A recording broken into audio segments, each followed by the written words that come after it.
Hey guys, this is James Wilson with MTB Street Training Systems and BikeJames.com, and today what I want to do is go over the barefoot pedaling concept in a little bit more depth. Basically, a few weeks ago I posted an article on my blog covering the barefoot pedaling concept, as I've coined it, which is looking at how we are supposed to move versus how our equipment, specifically clipless pedals, allow us to move, and what are the potential repercussions of that. And this ties into the barefoot running movement, which has been popularized by books like Born to Run, where they looked at how the modern athletic shoe, specifically all the arch support and the padding in the heel and stuff, has allowed us to create an unnatural running stride that would not be, you wouldn't be able to run in bare feet the same way that you can with a big cushy shoe. And so that unnatural stride is actually the source of a lot of the orthopedic issues associated with running, not running itself. And the same problem is actually happening in cycling. In fact, cycling has a higher injury rate than running does. And so, you know, the whole time I'm sitting here reading this book and I'm thinking about the barefoot running concept, I'm thinking, why does this not apply to cycling as well? Cyclists are notorious for the orthopedic issues that they develop, and so there's got to be some sort of connection there. And basically, I think everyone can agree that clipless pedals and shoes allow you to create an unnatural interface with the pedal, and that allows you to create an unnatural pedaling stroke. And I'm going to throw this out there right now. Most of the people riding clipless pedals do not know how to pedal correctly. They're basically able to get away with bad technique because of the clipless pedal interface. And so what I want to do is kind of go over you know, what good pedaling technique should look like. And if you apply this technique to clipless pedals, you'll actually get more out of it. But like I said, the problem is that people don't know how to pedal in the first place, and so they're using the clipless pedals as a crutch. And so what's happening is when we run or walk, the way that we're designed to create movement is for us to propel it with the hips. We've got the small little knee joint, we've got this big hip joint. Both of them work together, but the hip joint is definitely the powerhouse of the lower body. So the idea is when we move, when we run, and this also applies to cycling, we want the hips to power the movement. And so if you watch a good runner run, what they're able to do is power with the hips. Basically, they don't stop here. They're able to get their leg behind them and push them forward. So a good runner will look like this. A bad runner will look like this. They're basically like striking their heel, you know, their feet are out in front of them. Basically, they're throwing their leg out in front of them, blasting into the ground with their heel, and then continuing to go. The same thing is happening with clipless pedals. When you have clipless pedals that interface with the shoe, basically what you're able to do is turn your pedal stroke into more of a knee extension than a hip extension. You would not be able to do that unless you had your feet attached to the pedal.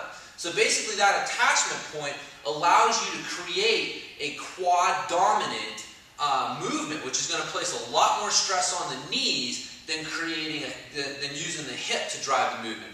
The other thing that the other problem that this creates is the dead spot. And the dead spot is one of those things that it drives me nuts because there is no dead spot. I hate to be the one to break this to you guys, but the dead spot only exists if your pedaling technique is crap. Okay? So again, if you watch how someone runs, your most powerful stroke is here. This is where the most power, you can create the most power, is this last little bit here. Same thing on your pedal. What's happening is instead of finishing through the pedal stroke and getting through that quote-unquote dead zone, what's happening is people are pushing straight down and they end here. And so they're not continuing to use the hip to bring the foot back and through, which is your most powerful range of motion in the lower body. And so what's happening is people are trying to use a weaker muscle for something that it's not intended to be used for. The hip flexors, they're not intended to create power. They're basically intended to return the leg to its start position so that you can power back through. And so what's happening is we're trying to use the hip flexors to pull up and get through through that quote-unquote dead zone. So you're not using your hips through your most powerful range of motion. You're using your hip flexors, which are much smaller and weaker, through a much weaker range of motion to try to overcome that dead spot that, at 12 and 6 there. And so again, if you're driving with the hips and you are pushing the leg back behind you, then you get through that dead spot, you get the top foot over, and then it can push down and then run through that bottom, propel the leg back, get through that strong range of motion. That is how you should be pedaling. That is good, strong pedaling technique. That is going to be the way that's going to result in the least injuries and also going to produce the most power. But again, what happens is we get on our bikes, we're told we got to learn how to ride clipless pedals as soon as possible, and so you get in these clipless pedals and you don't learn how to actually pedal and create a smooth pedal stroke and use your lower body correctly. You're able to get away with bad pedaling technique thanks to that clipless pedal interface. So again, you have to, it's not the clipless pedals themselves that are causing the problem, it's the bad technique that they allow you to get away with. So again, after posting that article, I had several people email and comment, well, how are you supposed to pedal with flat pedals?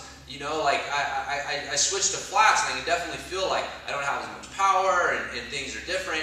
And what's happening, like I said, is that you've developed a bad technique. And so when you get rid of that crutch that allows the bad technique, all of a sudden you can't use it anymore. And your body's got to figure out another way to move. Now, I don't want to overcomplicate it. If you get on your bike, like I'm teaching my daughter how to ride, I don't have to teach her how to pedal on flat pedals. It's natural to her because it's just like walking or running should be. And so, but we forget that as adults, and so we forget how to apply these natural movements and stuff. So realistically, I was having a conversation with one of my riders this morning in here training, and he was talking about that, and I was explaining how there is no dead spot if you pedal correctly.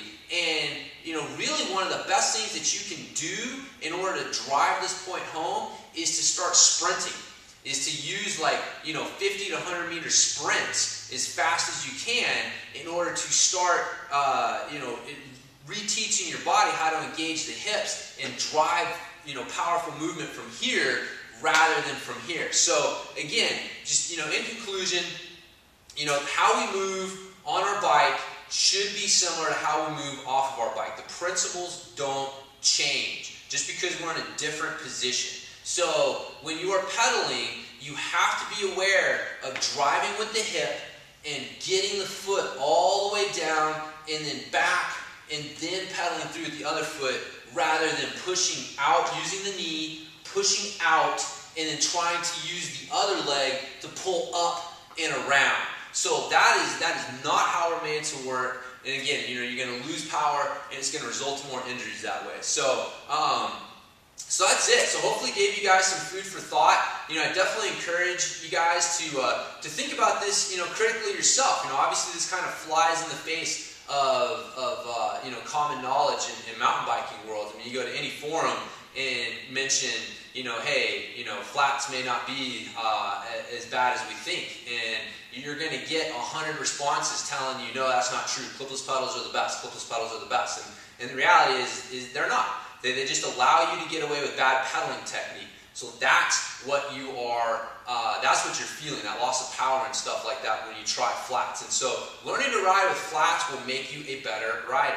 And that's kind of how this whole thing got brought up. It will improve your technical skills, it'll improve your pedal stroke, it'll improve your confidence on the trail. There's a lot of things that will improve through the use of flat pedals that you can then apply to clipless pedals if you decide to go back to them. So we just, we need to reverse this. People need to learn to ride flats, get proficient with flats, and then if they feel the need, switch to clipless pedals. Because putting people on clipless pedals before they even know how to pedal correctly is resulting in a lot of bad pedal technique and a lot of injuries and stuff like that. So once again, it's been James Wilson with MTB Strength Training Systems and BikeJames.com. If you got any questions or comments on this, be sure to pop on over there and leave a comment, and I'll get back to you as soon as I can.